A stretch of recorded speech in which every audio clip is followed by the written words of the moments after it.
7. Insatisfaction chronique, sentiment de ne pas s'accomplir. Ils ressentent très souvent une incapacité à fonctionner à plein régime par rapport à leur QI ou leur capacité à comprendre rapidement les choses. Le potentiel spécifique des adultes TDAH orientés autour de la créativité et l'intuition est souvent mal exploité.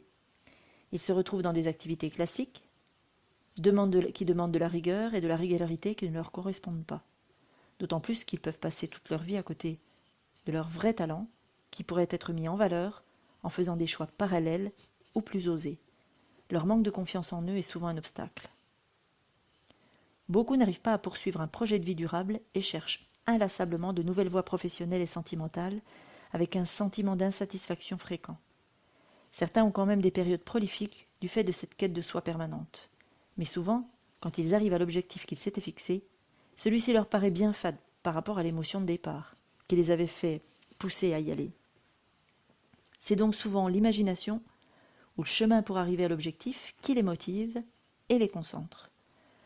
Quand ils y arrivent, ils en veulent toujours plus et ne profitent pas des gains liés à l'atteinte de leurs objectifs.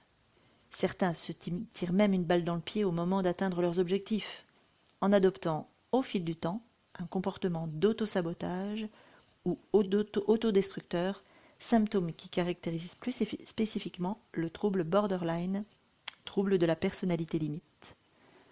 Ce sentiment de ne pas s'accomplir et de ne subir que des échecs est lié à une stratégie de compensation qu'ils ont adoptée très tôt pour ne pas accepter ce qu'ils sont et ce qu'ils font.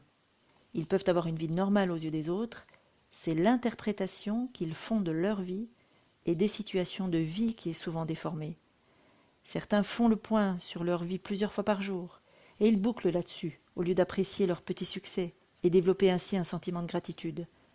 Beaucoup ont le syndrome de l'imposteur, même s'ils réalisent finalement ce qu'on leur a demandé au dernier moment.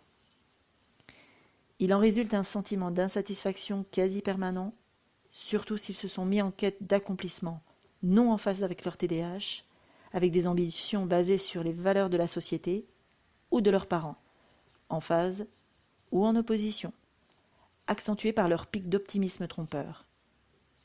S'ils n'apprennent pas à observer avec du recul leur système de pensée et d'émotion, voire chapitre solution intérieure, ce sentiment va les accompagner dans la deuxième partie de leur vie avec des souffrances psychiques ou l'impossibilité d'atteindre une certaine sérénité en prenant de l'âge.